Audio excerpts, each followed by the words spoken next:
a warm welcome. You're watching this Independence Day special of News Now with me, Jude Sanat. Before we get started, here's wishing you and your family from all of us here at ET Now and the Times Network a very happy Independence Day.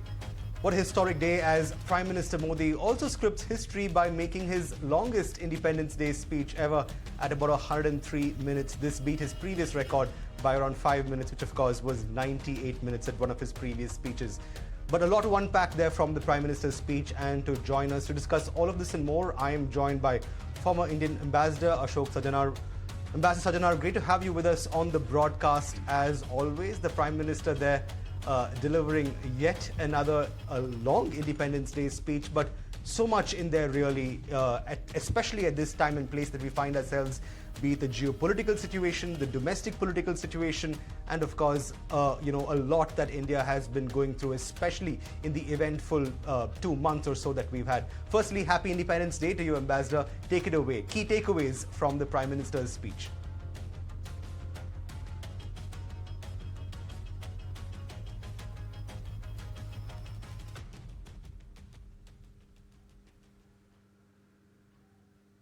Everyone really looks at the Prime Minister's address on both the Republic Day as well as the Independence Day with looks forward to that with keen anticipation, because not only are those addresses very inspiring, but they also lay down the roadmap for both in terms of the achievements that the government has been able to register, and also its thinking in terms of moving into the future. So as you very correctly said, a couple of aspects do stand out very starkly.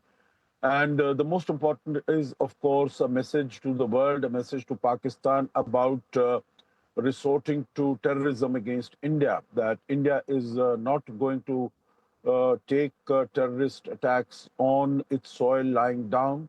It is going to strike back every time there is a terrorist attack, and also that it is not going to succumb to nuclear blackmail.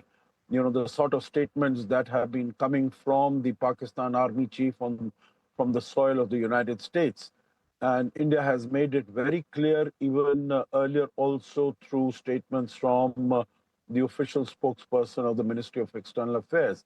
But this comes from the chief executive of the country, from the ramparts of the Red Fort, that India is not going to succumb to nuclear blackmail. And I think this is definitely a message not only to Pakistan, but also to the supporters of Pakistan, those who have found a sudden advantage in terms of reaching out to Pakistan. The other is, of course, in terms of the Operation Sindoor, the success of Operation Sindoor, the valor and the bravery of our defense forces.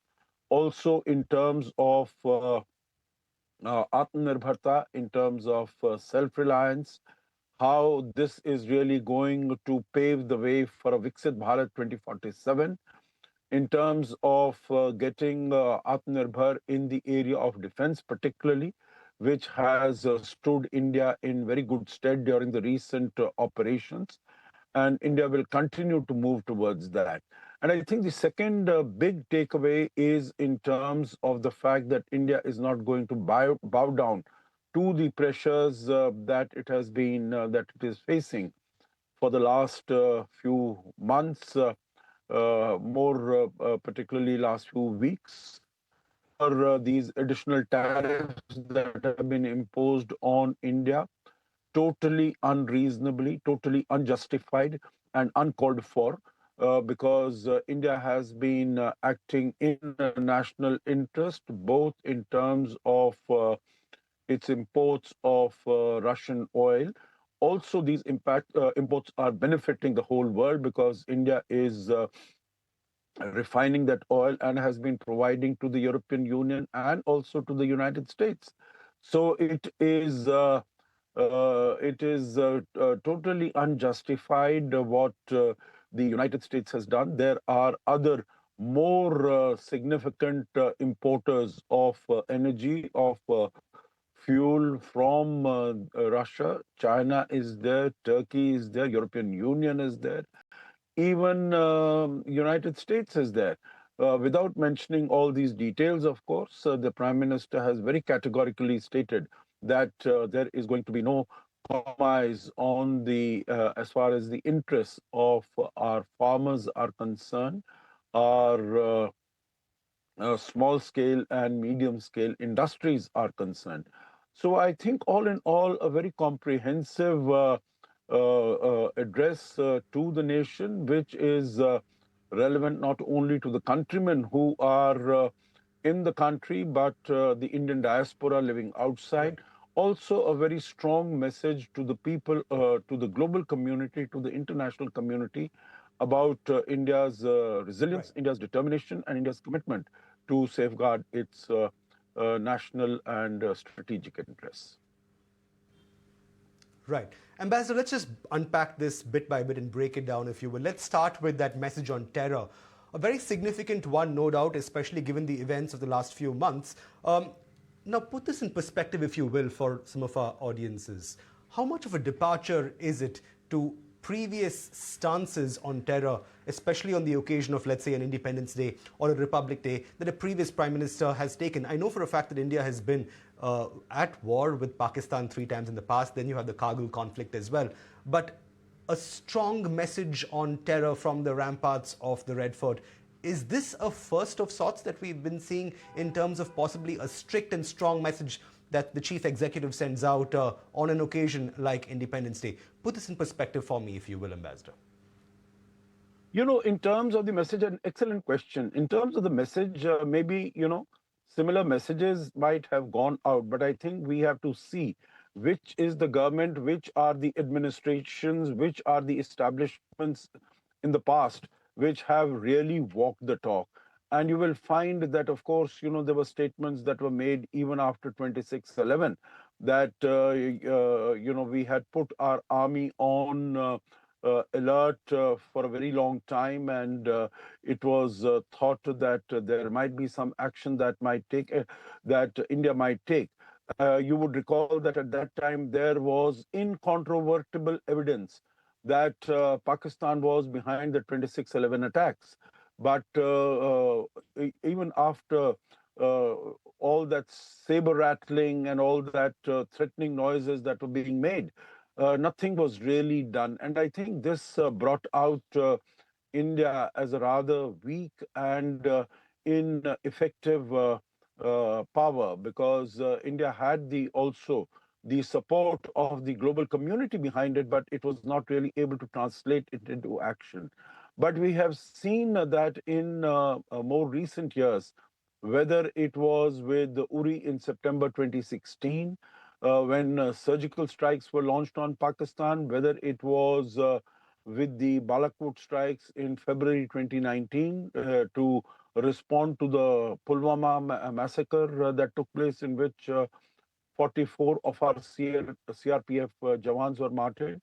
And then this, of course, is the climax. I think this is a pyramid of escalation that has been taking place, because the heinous nature of the crime that has been expanding. So I think here the Prime Minister has given this very strong, clear message that every act of terror will be taken as an act of war. We are not going to distinguish between the terrorists and those who are committing the actions and those who are supporters of terror, because we know that as far as Pakistan is concerned, it is the Pakistan Army, it is the Pakistan spy agency, ISI, which is behind setting up, establishing, and promoting and supporting all the terrorist groups which are acting against India. And even as far as other regions of the world are concerned, wherever any terrorist attack takes place, there is always a thread linking it to Pakistan. But specifically in the case of Right. India, Pakistan is always behind these terrorist attacks, and India has sent out a Right. very strong message, not only hitting out at the terrorist camps, but when Pakistan chose in its folly to respond to India's attacks against its Right. terrorist hideouts, we also hit out at the airfields and caused very severe damage. Absolutely. Absolutely. Like you were saying, Ambassador, I think it's a whole new precedent in terms of the Prime Minister actually taking terror head on, on an occasion like today, and really sending out the message there that India, well and truly, means business. But before we go on with this conversation, let's quickly, cut to what exactly the Prime Minister said on terror when he made his Independence Day speech from the Red Fort today. This is Prime Minister Narendra Modi there, reiterating India's strong and uncompromising stance on terror. हमारा देश कई दशकों से आतंक को झेलता आया हुआ है। देश के सीने को छलनी कर दिया गया है। अब हमने एक न्यू नॉर्मल प्रस्थापित किया। आतंक को और आतंकी को पालने पोसने वालों को, आतंकियों को ताकत देने वालों को अब हम अलग अलग नहीं मानेंगे। Right, the Prime Minister there making his stance absolutely clear. A new India will not tolerate any form of terror whatsoever and will in fact strike back. The Prime Minister there making no bones about that assurance. Ambassador Sajjanhar, if I could quickly come back to you. I hate to be speculative when it comes to matters of national security, matters concerning two neighbors constantly at each other's throats. But do you perhaps feel that this new stance taken, by India, so to speak, in terms of meeting terror with equal aggression and striking back, quote unquote, to reiterate what the Prime Minister said, do you feel this could potentially lead to more avenues where India could well and truly engage in a lot more armed combat on our borders as opposed to diplomacy? Is it a question of either or in the first place? Do you see them both going hand in hand? Or do you see a new precedent where you'd see a lot more, aggression on our borders in terms of striking back as opposed to sit down tea diplomacy that the country may have perhaps engaged in the past, as opposed to this new approach of meeting terror with equal aggression? Yeah, thank you very much for that question. That's an excellent question, and let me try to respond to it. Number one, India does not want war. India does not want confrontation. India does not want conflict on its borders. What India wants is peace. What India wants is stability. What India wants is security. So we are not at Pakistan's throats. We would like Pakistan to stay where it is, not meddle in our affairs.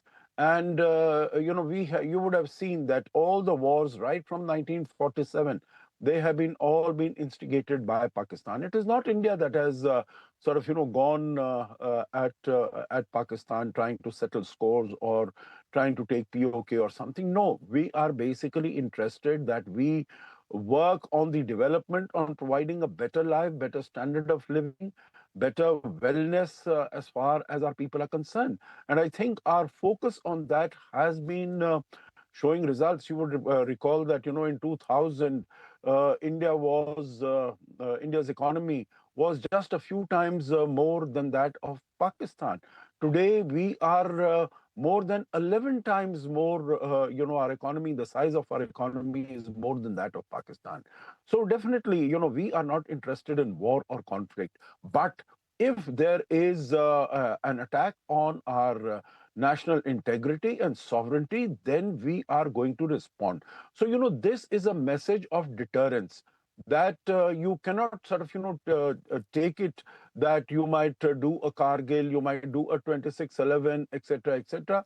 And we are going to sit back and we are going to prepare dossiers and go around to the capitals of the world or to the United Nations trying to convince them that this is what Pakistan has done and the whole world should condemn it, etc. No, we are going to take matters in our own hand once we are convinced. We are not going to play that dossier game that send those dossiers to Pakistan. What we did after Pathankot, you would remember 1st of January 2016.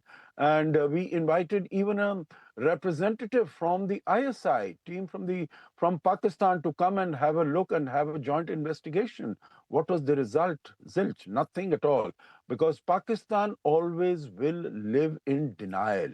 And, countries or even our own some of our own people or opposition members who might say that where is the evidence, we need the evidence. I think India has all the evidence. Pakistan's past track record is more than enough evidence. So that is number two.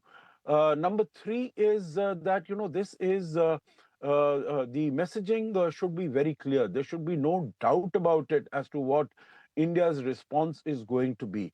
And I think India has made it very clear that we are not going to differentiate between the perpetrators of terrorism and those who are supporting them. And we have always said that Pakistan uses terror as an instrument of state policy. But now we are going to act against those instruments also, those who are supporting these terrorists. So the message is very, very clear to not only to Pakistan, but to the whole world. And if we have seen such sort of nuclear muscle flexing from Pakistan, I think this is the world needs to take cognizance, the world needs to take note that India is not going to sit quiet when its national interest, national security is adversely impacted.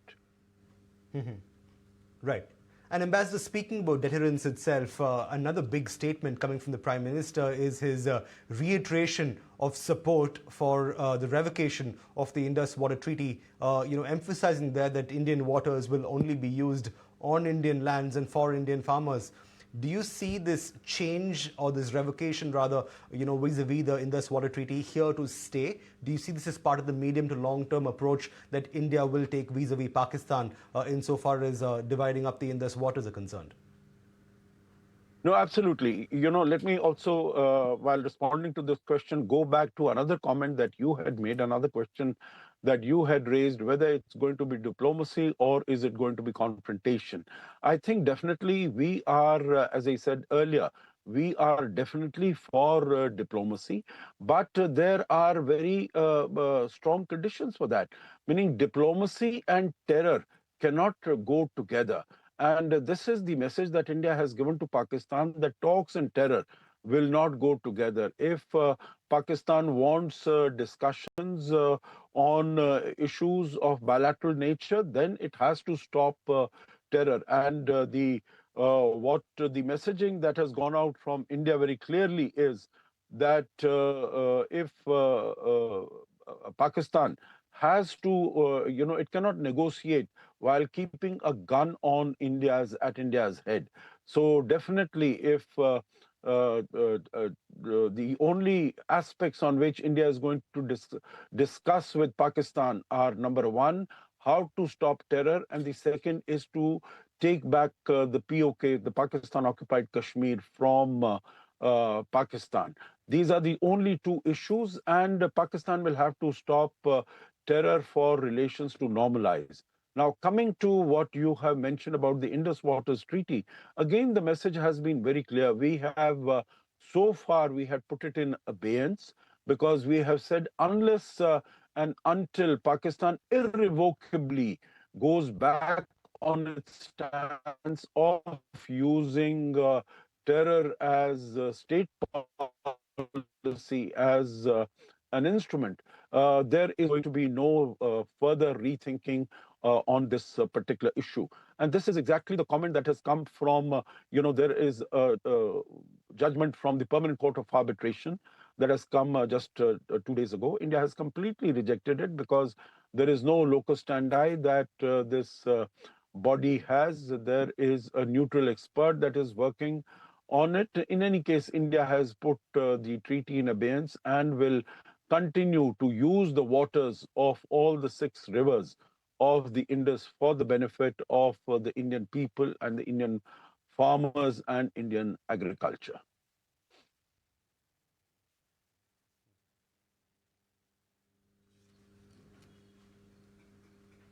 Right. Right. Well, Ambassador Sajjanhar, on that note, thank you so much. Thank you so much for joining us, breaking down the Prime Minister's speech and going through